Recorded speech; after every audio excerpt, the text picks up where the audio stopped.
Amém. Adeus 2016 e seja bem-vindo 2017. Amém?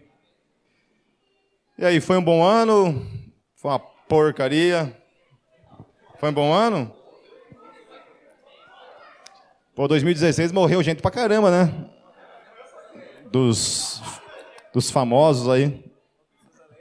Precisa Leia, que eu achei que nunca ia morrer. Vamos ver aí quem vai morrer em 2017, né? Quem vai profetizar aí hoje? Aí? Chewbacca morre? Eu acho que não. Schumacher? Os caras estão enterrando o Schumacher. Já. Amém. Então, assim, na verdade, toda vez que nós iniciamos um ano, nós iniciamos cheio de expectativas e sonhos. Acho que são poucos que conseguem a realização exata de tudo que a gente projeta durante o ano. Eu tenho por costume, todo ano, iniciar fazendo um plano de metas. Eu queria desafiar vocês a fazerem o mesmo em suas amanhã, hoje de noite, antes de começar a segunda-feira. Que consiste em 5 coisas que você tem que colocar como meta para que você tenha um ano focado, centrado dentro do coração e da vontade de Deus. Primeira coisa que você tem que estabelecer na sua vida durante todo esse ano é o que você vai fazer em termos de disciplina com relação à sua vida com Deus. Então, eu sempre estabeleço assim, por exemplo, o horário em que eu devo acordar, 6 horas da manhã, 6:30 da manhã, acordo e vou dedicar das 6 às 7 da manhã um tempo de oração e leitura da Bíblia. Então, todos os dias, durante um ano, eu estabeleço um horário para eu acordar e um tempo em que eu vou me dedicar à oração e à leitura da palavra. Claro que cada um se adapta ao tempo que você tem, né? Essa é a primeira coisa. Então, além disso, além desse tempo, eu estabeleço ainda nesse primeiro ponto, por exemplo, o número de leituras que eu farei durante o ano. Então, 8 livros por mês? Muito. 6 livros por mês? Muito. 4? Muito. 2? Muito. 1? Pô, 1 é muito, mas eles são os vagabundos mesmo, né, cara? 1 livro por mês, 2 livros por mês. Estabeleça isso como meta. Amém? Estabeleça isso como meta. Aí, ler 1 livro por mês, pelo menos. Amém?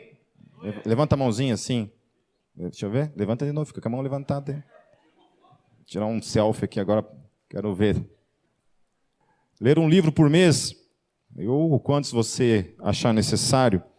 Amém? Eu teve uma época que eu estabeleci 8 livros por mês, lia. Quase perdi a mulher por causa de tanto livro que eu li. Ela falou assim, é os livros ou eu? Eu falei, os livros. Isso apenas dentro desse primeiro ponto, né?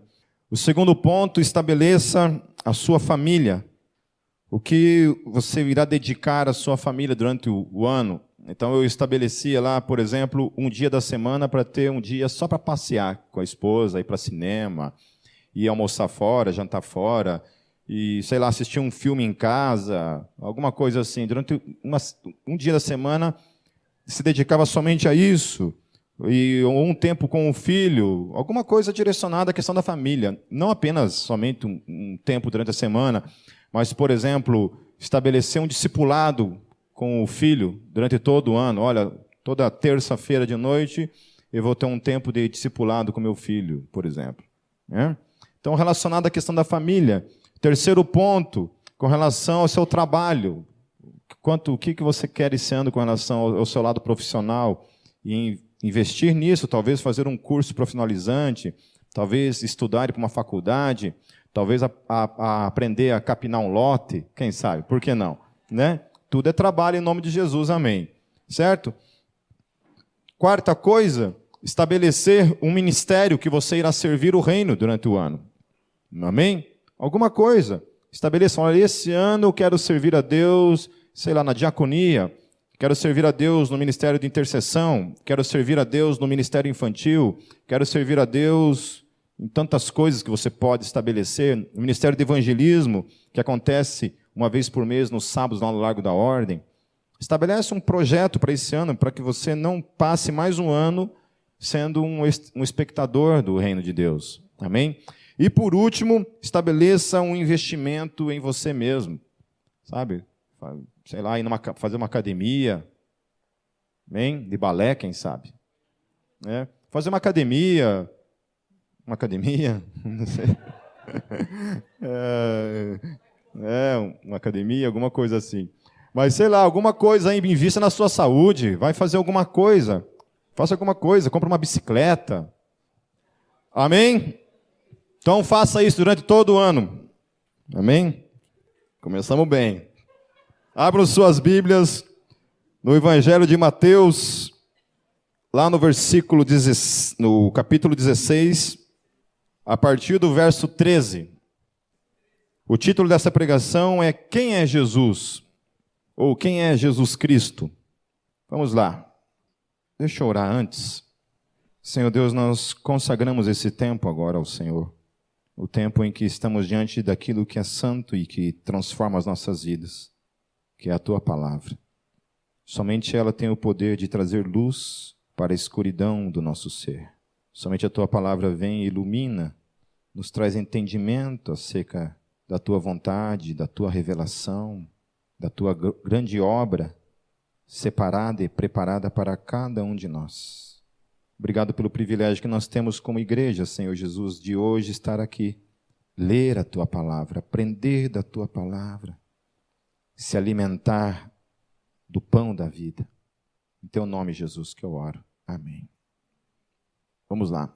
Verso 13 diz assim: Chegando Jesus à região da Cesareia de Filipe, perguntou aos seus discípulos: Quem os homens dizem que o Filho do Homem é?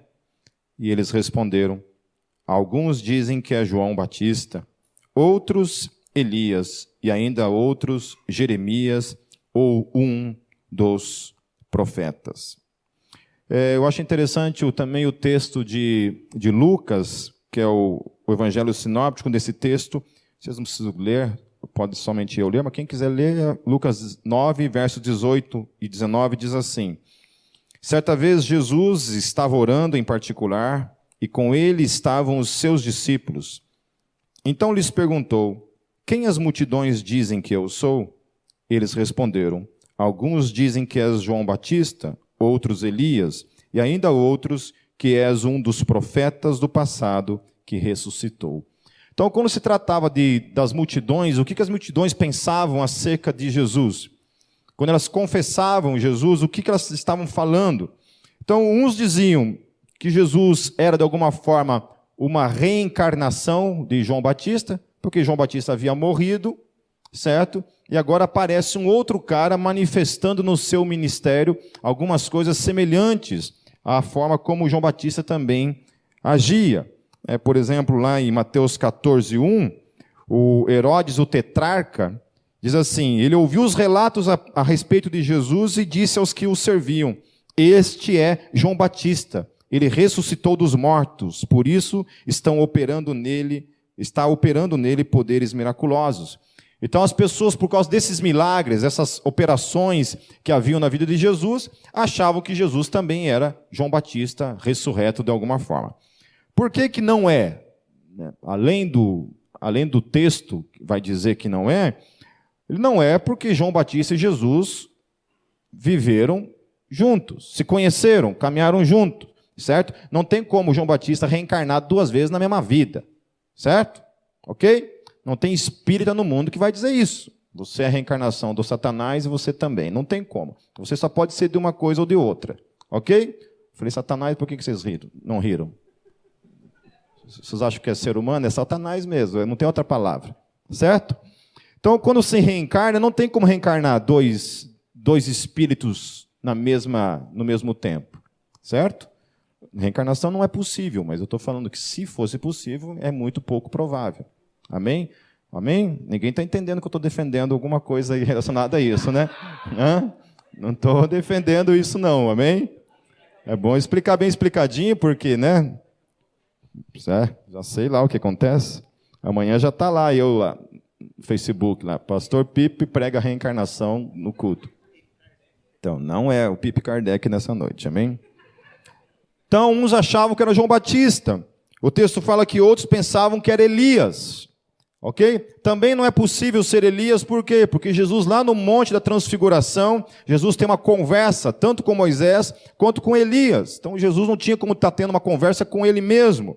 E outras possibilidades que contrariam em absoluto essa ideia de reencarnação no texto. Ainda outros achavam que era Jeremias, e aí Lucas vai dizer que eles achavam que ele, de alguma forma, Jesus era algum profeta do Antigo Testamento que havia ressuscitado. Nenhum deles achavam e confessavam, portanto, que Jesus era de fato o Cristo, certo? Eles olhavam para os milagres de Jesus, para aquilo que Jesus operou no seu ministério, e achavam de fato que Jesus era um profeta.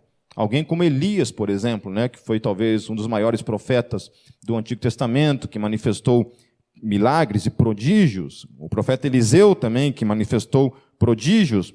Ou o próprio, também chamado de profeta Moisés, que dividiu o Mar Vermelho, que fez várias operações milagrosas lá no Egito e fora dele. Certo? Isso é interessante porque essa pergunta, ela se estende com relação não somente a esse contexto que nós estamos tratando aqui, mas hoje também. No momento que a gente vive como igreja, quando a gente pergunta acerca de Jesus, o que as pessoas dizem acerca de Jesus? O que vocês acham? Um cara legal, provavelmente, né? Tem gente que não acha tão legal, por exemplo. Na época do Orkut, tinha uma comunidade que dizia assim, Jesus apanhou pouco.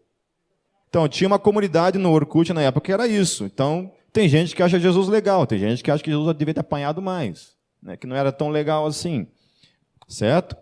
Alguns, por exemplo, eu até falei esses dias num culto que eu estava assistindo um desses programas evangélicos de televisão, e os caras falando sobre providência no sentido de prosperidade, de dinheiro, que Deus me abençoou. E eu não ouvi em nenhum momento, durante todo o programa ali, em que eu fui torturado, teologicamente falando, por aquele tipo de ensino, eu não vi em nenhum momento o nome de Jesus, a pessoa de Jesus, alguma característica da pessoa de Jesus, a não ser uma característica que diz respeito que Jesus é o cara que se você dar dinheiro para ele, ele vai te dar em dobro, certo? Jesus é tipo um banco, assim, né? Que você investe na caderneta de poupança e você ganha muito dinheiro com ele, ok? Você vende o teu fusquinha, dá para a igreja e depois você recebe um Mercedes no outro mês. Então, por exemplo, você escuta muitas coisas relacionadas à pessoa de Jesus. Então, no tempo que eu era punk, por exemplo, eu ouvia muitos punks falando que Jesus era o primeiro anarquista, por exemplo, né? Que Jesus foi o primeiro anarquista, né? Falava-se muito disso, falava-se muito mal da religião, mas quando se tratava de falar da pessoa de Jesus, todo mundo tinha uma certa admiração pelo homem chamado Jesus. Então, o pessoal da esquerda olha para Jesus e muitos falam assim que Jesus foi o primeiro comunista da história, por exemplo, né? Então, o primeiro socialista, sei lá, que de alguma forma quando a gente olha para a vida da igreja em Atos dos Apóstolos, a igreja vivia, de certa forma, um tipo de comunismo, né? As coisas eram comuns entre eles vendiam as coisas e repartiam, certo? Era, com certeza, um sistema bonito de ser vivenciado, todos tinham em comum, certo? O problema é quando se quer pegar esse princípio, que é um princípio estabelecido pelo Espírito Santo de Deus, que é algo movido pelo Espírito Santo de Deus e não pela força do homem, não pela vontade humana, mas simplesmente porque o Espírito traz sobre a igreja um sentimento, um movimento de unidade, de amor ao outro, aonde movido pelo amor e não por outra força, mas simplesmente pelo amor que tem pelo outro, aí sim você reparte as coisas porque você ama o teu irmão, você quer ver o teu irmão ali. O problema é que tudo que quer se tirar da igreja e estabelecer com um modo impositório sobre a vida do outro, isso não funciona. Certo? No reino de Deus as coisas não funcionam. No reino de Deus as coisas só funcionam movidas pelo Espírito, não por força nem por violência. certo? Uma das coisas que até Filipenses ele fala no livro Para que serve Deus, ele fala isso, que a grande tentativa do comunismo falhou justamente isso. Porque você pode obrigar as pessoas a dar as coisas, você só não pode obrigar as pessoas a dar por amor. Isso não tem como. Você nunca consegue obrigar uma pessoa a amar o outro. O amor não pode ser obrigado. Certo? Uma outra questão também, por exemplo, para o povo islâmico, por exemplo, Jesus foi um grande profeta. Recentemente, eu assisti um testemunho de um cara que, lendo o Alcorão, ele acabou se convertendo ao Senhor Jesus. Onde o próprio Alcorão coloca Jesus como Deus. E olha para isso e consegue realmente olhar para isso. Mas a grande verdade é que a grande maioria dos islâmicos não entende Jesus além de somente um grande profeta e ponto final. Com relação aos espíritas, que a gente estava comentando aqui as questões de doutrina da reencarnação, olham para Jesus como o espírito mais evoluído da história. Dentro do budismo, Jesus é considerado um ser iluminado. Dentro do hinduísmo, Jesus é visto como um avatar de Deus sobre a face da terra. E até isso eu uso muito dentro de apologética, quando eu dou aula de apologética no Steiger, e ensinando os caras a serem evangelistas de rua, ensinando os caras a se depararem com essas questões, porque quando você apresenta Jesus Cristo, geralmente as pessoas vão achar mais interessante a questão de Jesus, certo? Mas sempre vai ter uma questão. Por que a tua religião é verdadeira e as outras não são? Então, sempre um evangelista, quando entra nessa questão de falar de Jesus, ele se depara com essa questão. Jesus até um certo ponto vai, mas quando você tenta trazer a pessoa para dentro do cristianismo, isso se torna já um outro problema. Porque qual religião está certa? Se todas, de certa forma, olham para Jesus com uma certa admiração, qual que é o problema? Qual que é o ponto? O que você utiliza, então, para diferenciar uma coisa da outra quando você está falando de Jesus para as pessoas? Quando eu vou apresentar Jesus para as pessoas e alguém coloca essa questão e estabelece, então tá, tem mais de milhares de igrejas, de religiões sobre a face da terra. Por que a tua? Por que o cristianismo? Por que não, sei lá, a igreja do Satanás? Por que não o budismo? Por que não o hinduísmo? Por que não o islamismo? Por que não o judaísmo? Por que não outra? Por que o cristianismo? E a grande questão que eu uso está ligada justamente a isso. O que as religiões falam acerca de Jesus? Daí você tem uma ponte. Então, quando você vai evangelizar uma pessoa de outra religião, você tem uma ponte. E essa ponte é Jesus Cristo. Jesus é a ponte que você não pode nunca descartar como uma possibilidade de alcançar um cara de outra religião. Porque você só tem ele. E ele está lá, revelado em todas as religiões de alguma forma. Todas têm uma certa admiração por Jesus. Tem uma característica ligada a Jesus. Eu não estou aqui falando sobre ecumenismo, certo? Mas aí é que eu vou entrar na questão.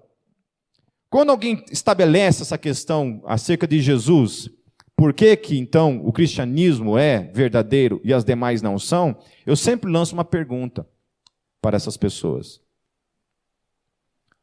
Por exemplo, um budista fala que Jesus é um espírito iluminado. Eu sempre pergunto o seguinte: como você sabe disso?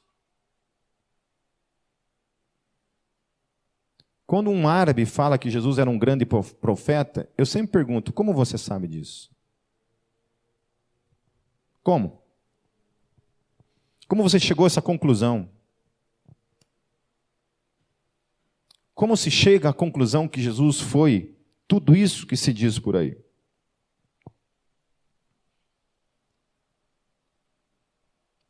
E existe um outro problema relacionado a isso. Que você não tem muitas referências acerca de Jesus, e em especial acerca da sua vida, acerca dos seus ensinos na história secular.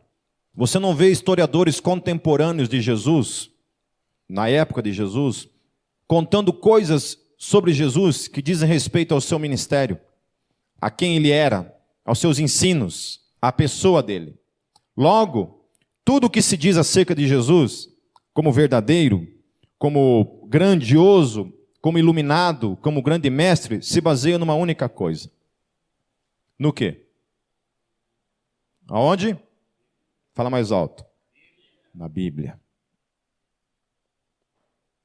Amém? Quando um espírita fala que Jesus era o que era, ele se baseia no quê? Na Bíblia. Porque o Evangelho segundo o Espiritismo, de Allan Kardec, nada mais é do que uma interpretação do Evangelho. É do Evangelho que é tirado o ensino. Quando o islamismo fala, quando Maomé, por exemplo, falou coisas acerca de Jesus, aonde tinha essa fonte? De onde ele tirou essa fonte de informações? Do Novo Testamento. Não tinha um outro lugar para ele tirar essa fonte de informação. Quando os budistas falam essas coisas, eles tiram da onde? Do Novo Testamento. Quando o Hare Krishna fala alguma coisa acerca de Jesus, de onde que ele tira? Do Novo Testamento. Quando um comunista vai falar alguma coisa acerca de Jesus, como é que ele sabe que Jesus era assim? Por causa do Evangelho.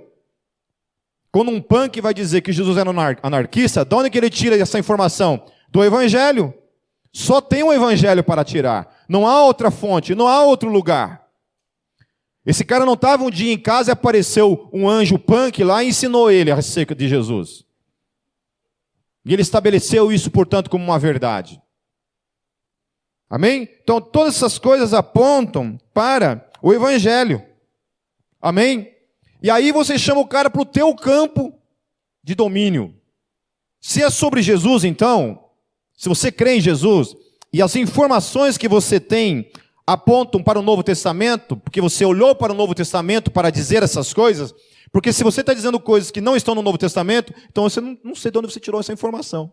A tua informação está equivocada, porque não há fora do Testamento nenhuma informação que fala acerca de Jesus. Só o Novo Testamento tem essas informações. Aí, falei assim, então, meu querido, eu quero te convidar a você conhecer o verdadeiro Jesus das Escrituras, que vai muito mais do que um cara que alimentou multidões com poucos pães e poucos peixes. Que vai muito mais do que um grande profeta, que vai muito além do que um grande mestre, que vai muito além do que de um cara que foi iluminado, de um cara que pregou amor, bondade, paz, graça e qualquer coisa além disso. Aí você chama o cara para dentro do teu domínio, que é a palavra, e você começa então a ensiná-lo acerca das Escrituras. Que as Escrituras falam acerca de Jesus. O homem completo acerca de Jesus. A informação completa acerca de Jesus, não os pedaços da pessoa de Jesus. Amém? Porque é aí que está o problema. O problema é que hoje em dia, cada um de nós pega o pedaço que interessa do bolo. Certo? Nós pegamos os pedaços, mas a revelação é total. Esses tantos e tantos anos já como apologeta e defendendo a fé cristã, como eu tenho defendido a fé cristã desses caras que querem pegar o Evangelho e fragmentar o Evangelho. Tornar o Evangelho uma parte apenas, e não uma totalidade. C.S. Lewis ele fala uma coisa interessante que confirma justamente isso que nós estamos falando. Quem já leu o livro Cristianismo Puro e Simples? 8 pessoas? Olha, vocês não vão para o céu, gente. Compre o livro Cristianismo Puro e Simples, de C.S. Lewis. Vá numa livraria evangélica e pergunta assim, onde é que tem livro do C.S. Lewis aí? Aí ela vai levar você lá na prateleirinha, vai ter um monte de livro do C.S. Lewis ali, certo? Aí você pode comprar qualquer um. Você pode comprar Cristianismo Puro e Simples, você pode comprar Os Quatro Amores, Milagres, Carta de um Diabo ao Seu Aprendiz, você pode comprar um que é fantástico. Você que é aquele que tem crise com Deus com relação ao sofrimento, por exemplo, assim, às vezes você quer apostatar na fé quando você vê sei lá, você dá uma dedada na cama, por exemplo. Você dá uma dedada na quina da cama, você fala assim, Satanás, não quero mais saber de Deus e pronto. Então, daí você vai ler o problema do sofrimento, que ele te ajuda a voltar para a fé nesse momento. Amém? Então, assim, compra o problema do sofrimento. Leia. C.S. Lewis. Sério, gente. Comprem, por favor. Seja uma igreja que leia em nome de Jesus. Amém? Faça de 2017 um ano que você vai sair da ignorância e se tornar uma pessoa sábia. Amém? Amém? Responde amém, pô. Amém? Amém? Então, amém. Então vai lá, ó, compra lá C.S. Lewis. Compra tudo que você puder do C.S. Lewis. Amém? Tem outro cara também chamado Francis Schaeffer. Vai lá, compra de Francis Schaeffer também. Esse cara, gente, vai ajudar você a entender como está funcionando a mentalidade hoje aí fora. Como que a igreja chegou no ponto em que chegou. Como a sociedade chegou no ponto em que chegou. Quando começou tudo isso, toda essa questão que nós estamos vivendo hoje em dia, de relativismo para tudo que é lado, onde começou tudo isso? Francis Schaeffer já falava sobre isso lá atrás, ele já apontava isso, falava assim, olha, se continuar assim, o negócio vai chegar lá dessa forma. A igreja vai se perder, o mundo vai se perder, já está perdido, vai se perder mais ainda.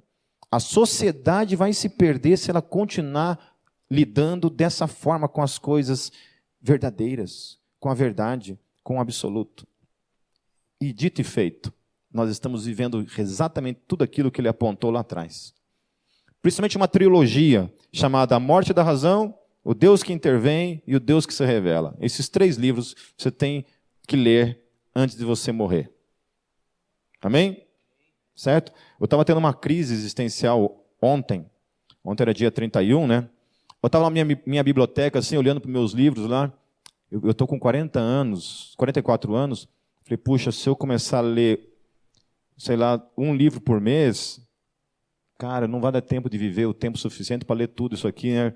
Falei, se eu ler 4, eu comecei a olhar assim. Aí eu comecei a ficar meio que em trauma, assim, uma certa angústia no meu coração, porque eu acho que não vai dar tempo de eu ler todos os meus livros. E eu tenho mais um monte de livro para comprar que eu fico pensando, puxa vida. Aí eu fico pensando, um bando de sem vergonha que nem vocês, aí que estão com 20 anos de idade, 18 anos de idade, que só quer saber de videogame, de beijar, né? De jogar Minecraft. Só que está vivendo esse tempo, sabe, e está perdendo tempo de ler, de buscar a Deus, de servir no reino. Sério, gente, vocês esperam lá, vocês vão chegar nos 40 anos. Chegar nos 40 anos, você vai ver como é que funciona a coisa. Amém? Opa, deixa eu voltar para o texto aqui. Lloyd Jones, mas no campo da teologia também. Compra Lloyd Jones. Quando você for comprar qualquer coisa do Lloyd Jones, você compra 2 e dá um para mim. Beleza? Vai num site de uma editora chamada PES. Você vai encontrar lá umas 50 obras do Lloyd Jones e do Spurgeon, que também foi um outro grande teólogo. Amém? Quem comprou devocional para 2017 aí? Quem já tinha devocional? Ai, Jesus, eu vou ter que voltar na Santa Inquisição, não vai ter jeito. Pode ser online, que seja qualquer coisa, desde que você tenha um tempo com Deus de manhã. C.S. Lewis, ele dizia o seguinte no livro Cristianismo Puro e Simples. Ele dizia o seguinte, estou tentando impedir que alguém repita a arrematada tolice dita por muitos a seu respeito. Ele vai falar acerca de uma tolice que é dita acerca do Senhor Jesus Cristo. Estou disposto a aceitar Jesus como um grande mestre da moral, mas não aceito a sua afirmação de ser Deus, que é o que a gente escuta por aí. Jesus era um grande mestre, Jesus era um grande cara, mas não era Deus. O que eu tive de discussão com pessoas, debates acerca da divindade de Jesus, pessoas que queriam dizer que Jesus não era Deus, e você ia lá e mostrava, biblicamente, aleluia por isso. Glórias a Deus que nós temos uma revelação bíblica irrefutável. Não tem jeito de fugir. Quando esses caras pegam um teólogo na frente, alguém que conhece de Bíblia mesmo, eles não têm para onde fugir.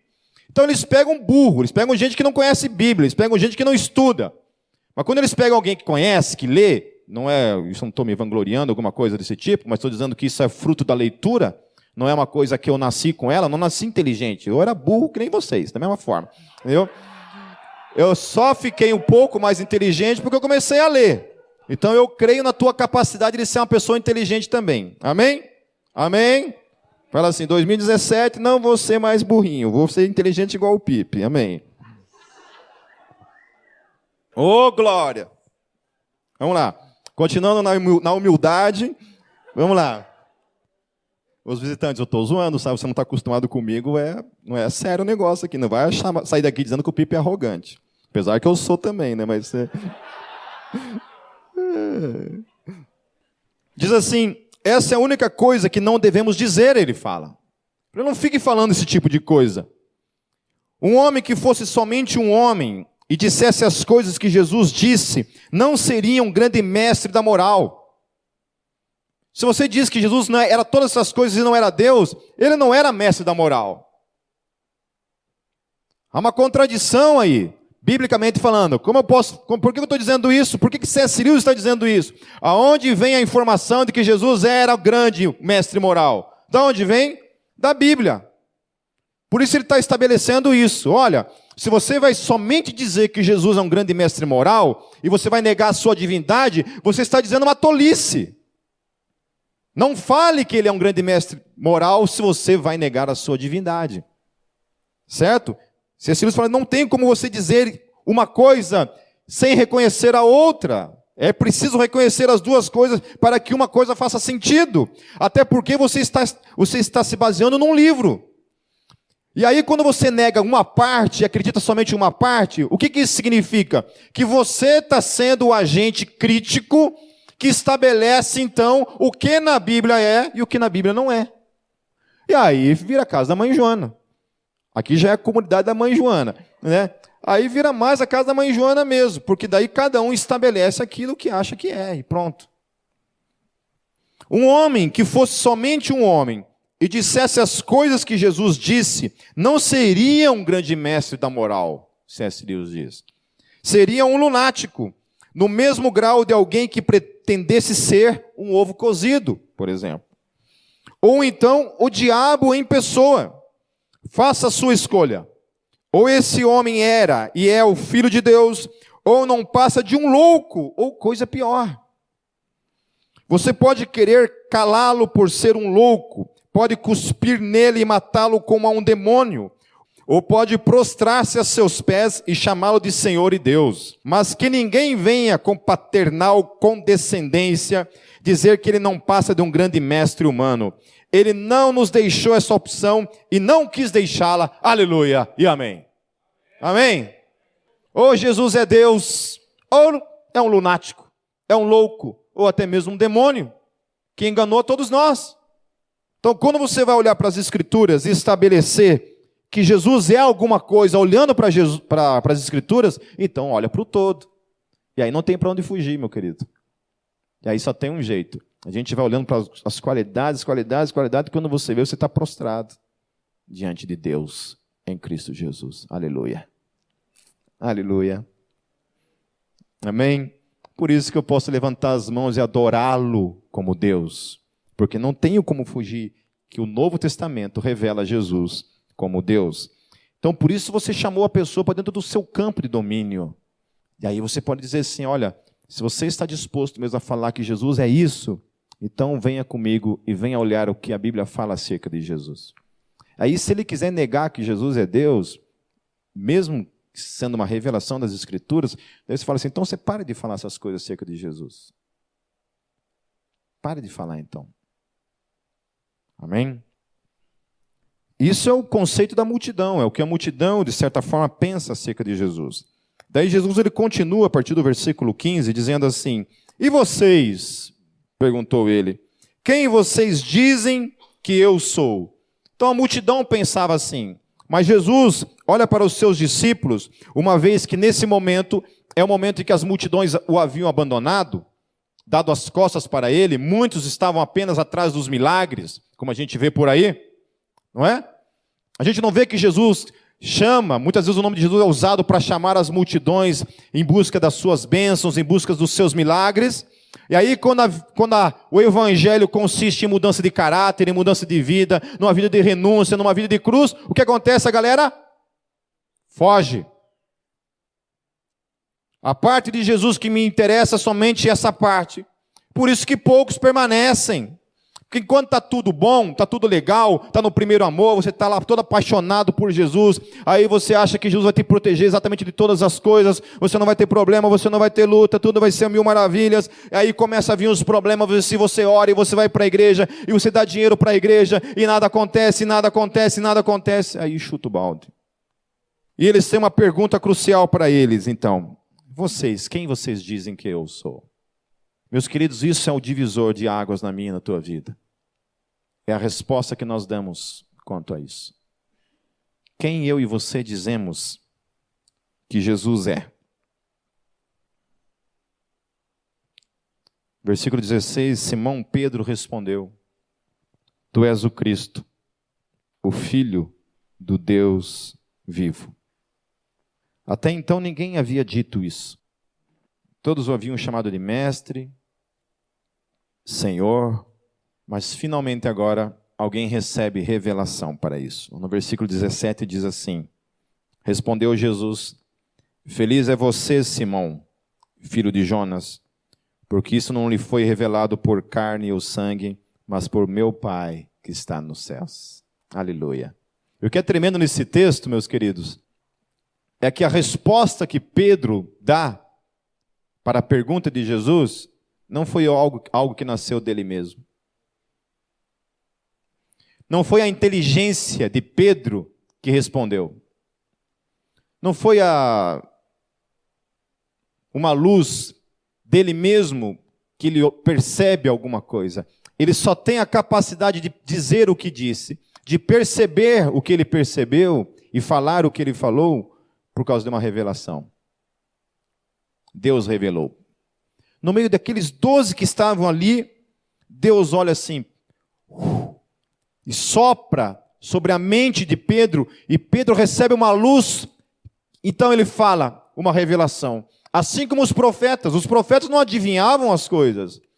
Os profetas não estavam um belo dia em casa, eu vou escrever alguma coisa que vai que dá certo.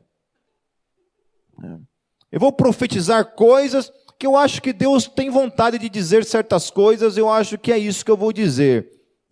Por exemplo, eu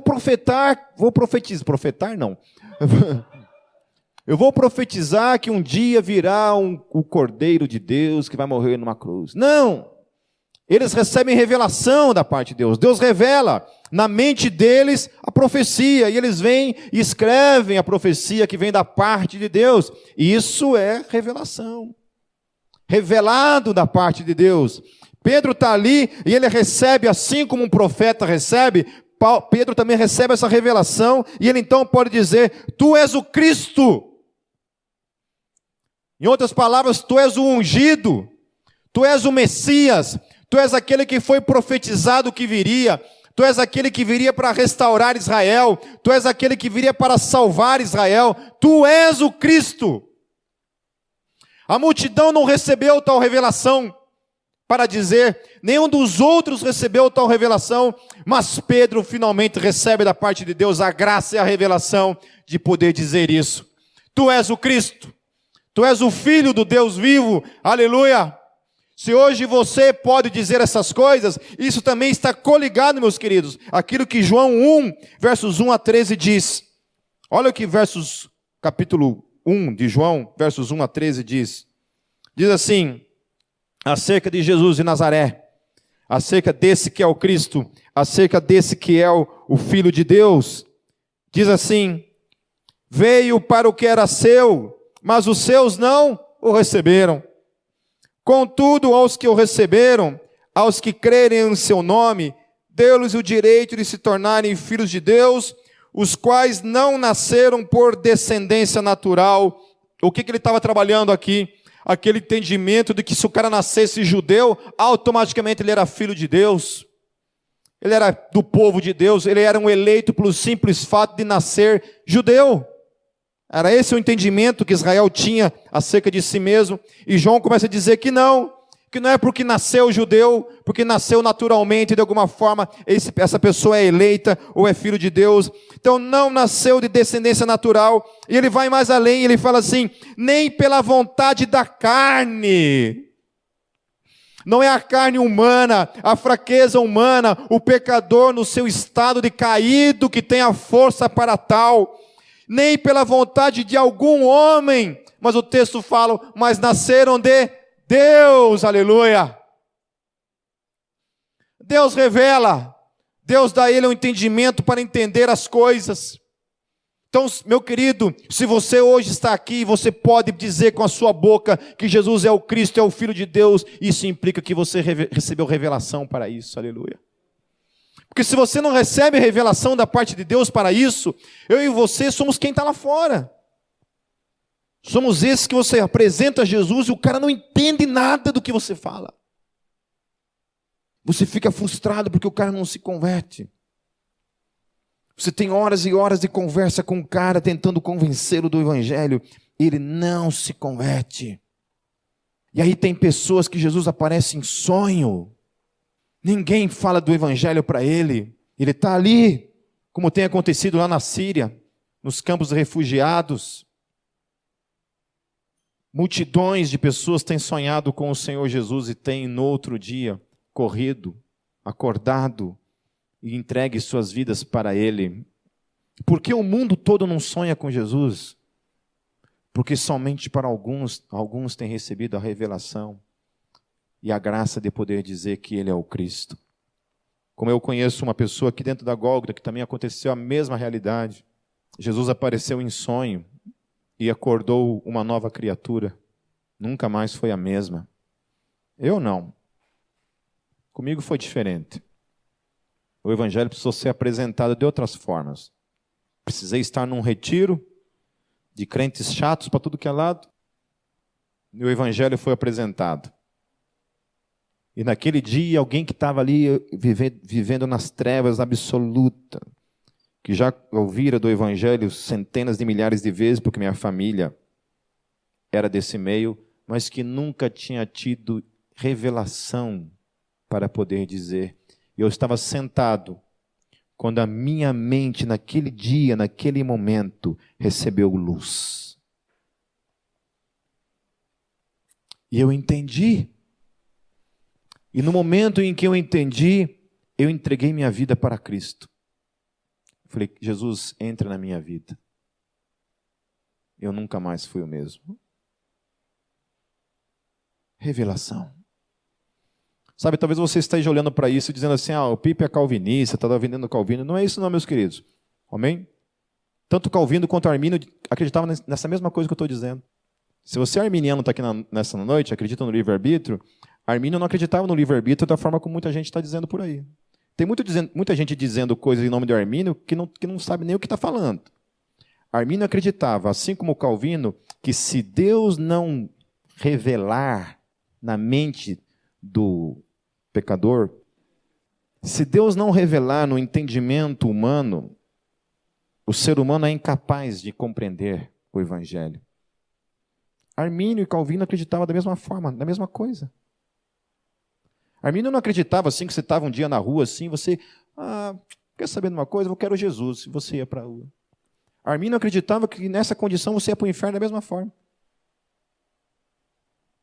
Armínio acreditava que, de alguma forma, quando você estivesse na rua, você ia receber revelação da parte de Deus, iluminação para também querer ou não querer Deus. O que diferencia o arminianismo do calvinismo nesse ponto é que o arminianismo acredita que você recebe esse momento, e esse momento, então, você tem a capacidade de querer Jesus ou negar Jesus. É isso. Enquanto o calvinismo, não. O calvinismo diz também que há um momento que você recebe a revelação, você também pode, mas os eleitos não rejeitarão. É essa a diferença. Entendeu? Por isso que o calvinismo e o arminianismo podem se basear naquele texto de Hebreus, por exemplo, que é a grande trunfo que muita gente usa contra o calvinismo e que, na verdade, o calvinismo também acredita da mesma forma. O calvinismo acredita que você pode receber iluminação no seu entendimento e depois, lá na frente, a manifestação desse entendimento dar em nada. Por quê? Porque você não era um eleito. Por isso que chega lá em Hebreus, diz assim, aqueles que uma vez foram iluminados, provaram do dom celestial, participantes do Espírito Santo, e esses uma vez caíram, é impossível renová-los para o entendimento. O calvinismo não tem nenhum problema com isso. Porque ele acredita que essa pessoa recebeu uma iluminação para entendimento, mas não iluminação para salvação. Enquanto que o arminianismo não. O arminianismo acredita que você recebe ali a iluminação, e naquele momento que você recebeu a iluminação, você diz sim ou diz não. Ponto final. Então, para de dizer abobrinha por aí, coisas em nome do Armínio que Armínio não disse. Amém? Amém? Certo? Porque eu tenho certeza que tem coisas que falam por aí, em nome de Calvino, em nome de Armínio, que os dois se mexem no caixão. Eu falei assim, eu não falei isso. Certo? Por isso precisa ler. Quando eu a gente fez um fórum sobre predestinação aqui na Gólgota, e eu mandei um questionário para as pessoas me perguntando o que elas pensavam acerca disso, mas veio cada coisa dizendo que o que eles, assim, sobre o que é predestinação. Eu falei, meu Deus, gente, só tem um significado isso. Não lê, não estuda e quer falar do assunto. Por que o Pipe nunca se mete em debates sobre medicina? Porque o Pipe não tem porcaria nenhuma de medicina. Eu sei sobre o que é ter mania de doença, mas medicina eu não entendo nada. Então, às vezes, você vê hoje que Facebook é uma bênção, né? Porque o que tem de gente falando coisas de teologia, cada absurdo que eu escuto, cada absurdo. Eu ouço de boca de gente crente, sabe? É triste isso. Por exemplo, até eu escuto isso da boca de pastores, amigos meus, que dizem assim, melhor que começar bem é terminar bem. Eu estava com uns deles esses dias, e um deles ministrou isso. Melhor que começar bem é terminar bem. Bom, eu como um cara que tenho minhas convicções de fé, eu respondi o seguinte, melhor que começar bem e terminar bem, depende de quem começa a tua obra, a obra na tua vida. Porque aquele que começou a boa obra em minha vida, irá terminá-la. Eu não tenho dúvida disso. Eu não estou preocupado em terminar mal a minha vida, porque eu sei que não irá acontecer. E se acontecer, é porque o agente que estava fazendo qualquer tipo de obra na minha vida era eu mesmo, e não o Senhor Jesus, que me deu uma promessa de que aqueles que o Pai dessem a Ele, nenhum deles se perderia. Aleluia. Melhor que começar bem e terminar bem é começar tudo no Espírito Santo. É confiar na obra dele, que irá completar na vida de cada um de nós. Amém? Quem crê nisso? Você já pensou viver um inferno na terra? Aquela dúvida assim, puxa vida, e se amanhã eu cair, né? Eu vou para o colo do Satanás? Eu acordo todos os dias, não penso no diabo, penso todos os dias assim, Espírito Santo, continue fazendo a tua obra em minha vida. Não porque ele vai deixar de fazer, mas porque eu confio. São confissões de fé isso, meus queridos. Confissões que continuam te encaminhando, confissões que continuam te mantendo em pé, confissões que continuam mantendo você no foco, que é Cristo Jesus, aleluia. Amém? Versículo 18 diz assim, eu lhes digo que você é Pedro, e sobre esta pedra edificarei a minha igreja, e as portas do Hades não poderão vencê-la. Esse versículo tem interpretações de todas as formas, de várias formas, mas, por exemplo, uma das coisas que as pessoas acreditam, né, que, de alguma forma, esses movimentos da batalha espiritual, acreditam que você, quando está aqui na Terra, você tem algum tipo de influência no inferno, por exemplo. Ou na palavra mais sendo exata aqui, no inferno, certo? Toda tradução que está escrito inferno está errada. Pode riscar aí. Pode querer uma caneta, eu te ajudo aí. Toda tradução que está inferno está errada. A palavra certa é Hades. Ok? Hades. Certo? Inferno é uma palavra que vem do latim. E quando você fala de inferno, o que você imagina na tua mente? Um lugar de fogo, gente queimando, certo? Satanás lá com tridente cutucando você. Amém? É isso que você imagina quando você fala inferno, não é? Hades não é isso. Hades é outra coisa. Aí você vai lá no Metalcast depois, você coloca lá inferno, só isso. Você não vai para o inferno porque você escreveu a palavra inferno. Você só escreve lá em buscar lá inferno, vai aparecer uma pregação lá no Metalcast que você pode escutar lá, onde eu trato as 3 palavras na Bíblia que significam, cada uma delas tem o seu significado. E qual é a palavra exata que significa esse inferno que todo mundo imagina aí, que é um lugar de fogo e um monte de gente queimando para toda a eternidade, se lascando. Então a palavra aqui é Hades. E Hades, no grego, é simplesmente o lugar onde os mortos sem Cristo vão. Todo aquele que morre sem Cristo vai para o Hades, não para o inferno, vai para o Hades. Inferno é uma outra etapa da história, mas vai para o Hades. Aí o texto está dizendo exatamente que esse lugar que é o Hades, ele não tem mais poder sobre a igreja. Aleluia! Significa o seguinte, meu querido, uma vez que você está em Cristo, o Hades não é mais uma possibilidade para a sua vida. Amém? Aquele que não está em Cristo, sim, está debaixo da possibilidade de ir para o Hades, aguardando o dia do julgamento, em que todos os que estão no Hades serão lançados no Geena, que é o inferno. Então não é que você vai lá no inferno, luta com Satanás, lá no Hades, e ganha as pessoas e tira as pessoas ali dentro. Não tem nada a ver uma coisa com a outra. Tem a ver sim, que o Hades não tem mais poder sobre a tua vida. A sepultura não tem mais poder sobre a sua vida. Amém? Não é tremendo isso? Saber que o dia que eu deixar esse corpo, que eu morrer, que eu der meu último suspiro nesse mundo, eu poderei vivenciar a grande experiência que Paulo disse. Para mim, o morrer é lucro, porque o morrer é estar com Cristo, aleluia. Quando eu morro em Cristo Jesus, eu vou para os seus braços. E aquele que morre sem Cristo vai então para o Hades. Então as portas do Hades não prevalecem mais sobre a sua igreja, porque a sua igreja está liberta desse lugar.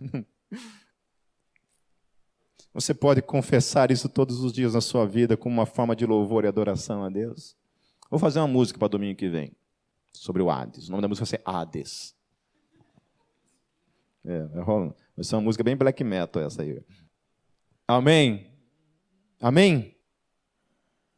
E ele fala também acerca de Pedro, que Pedro era essa pedra que ele estabeleceria o seu reino. E aí também é uma outra questão, também ligada a muitas interpretações, que a Igreja Católica entende, então, que Pedro foi o primeiro Papa, certo? É verdade, de certa forma, mas vai muito além do que simplesmente reduzir essa realidade, dessa revelação, apenas na pessoa de Pedro, ok? A outra coisa que se entende também, tem-se um entendimento acerca desse versículo, que quando Jesus está falando sobre o que ele edificará a sua igreja, está falando sobre essa realidade de que ele é o Cristo, Filho do Deus vivo, mas também essa realidade não estabelece o todo da interpretação desse versículo. O que esse versículo está dizendo, exatamente, é aquilo que Efésios 2, 19 e 22, por exemplo, diz. Diz assim: portanto, vocês já não são estrangeiros nem forasteiros, mas concidadãos dos santos e membros da família de Deus, edificados sobre o fundamento dos apóstolos e dos profetas. Aleluia!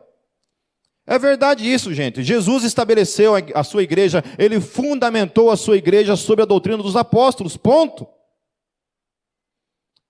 Agora eu vou fazer uma estátua do Pedrinho na minha casa, acender uma vela para ele e adorá-lo? Não!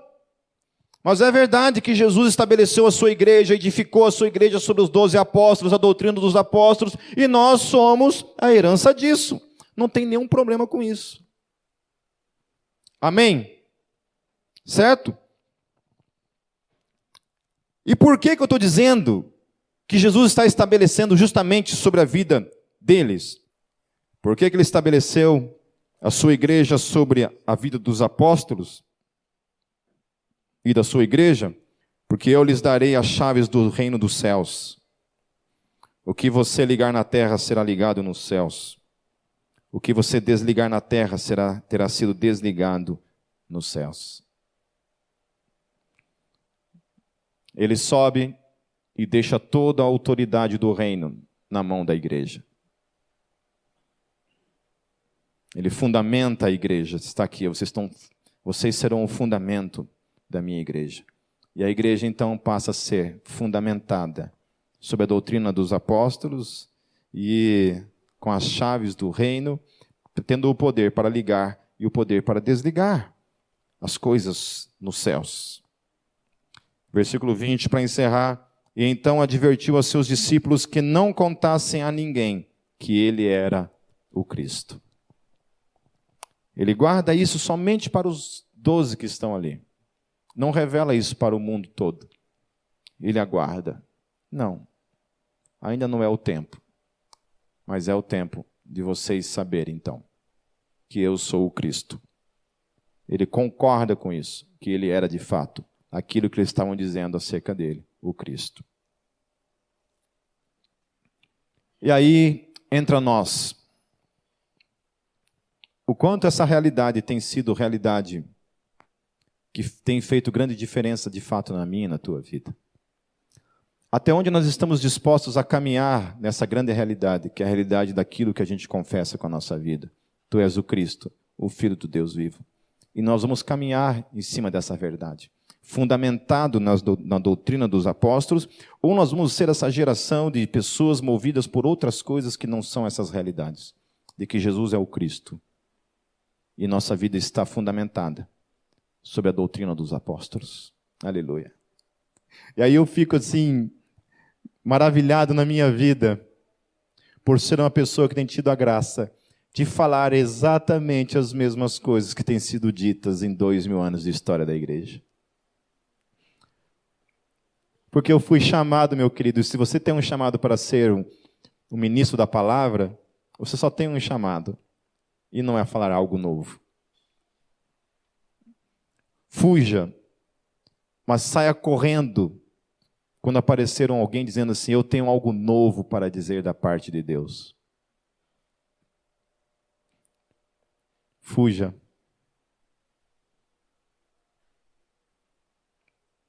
Porque não é isso. Todos nós fomos chamados para falar a doutrina dos apóstolos. O mesmo fundamento tem sido ensinado. Foi esse fundamento que mudou a minha vida. Foi esse fundamento que mudou a sua vida. Foram esses fundamentos que mudaram a história da humanidade. O ensino dos 12 apóstolos. Amém? Feche seus olhos. Senhor Jesus, eu quero te louvar por estarmos aqui nessa noite, Deus, ouvirmos a verdade que é a tua palavra. Tu és o Cristo, tu és o Filho do Deus vivo. Nossas vidas estão fundamentadas no ensino dos 12 apóstolos, Senhor Jesus. Hoje nós podemos ser essa geração que pode sair para todos os cantos, proclamando essa verdade, de quem tu és, na sua totalidade, Senhor.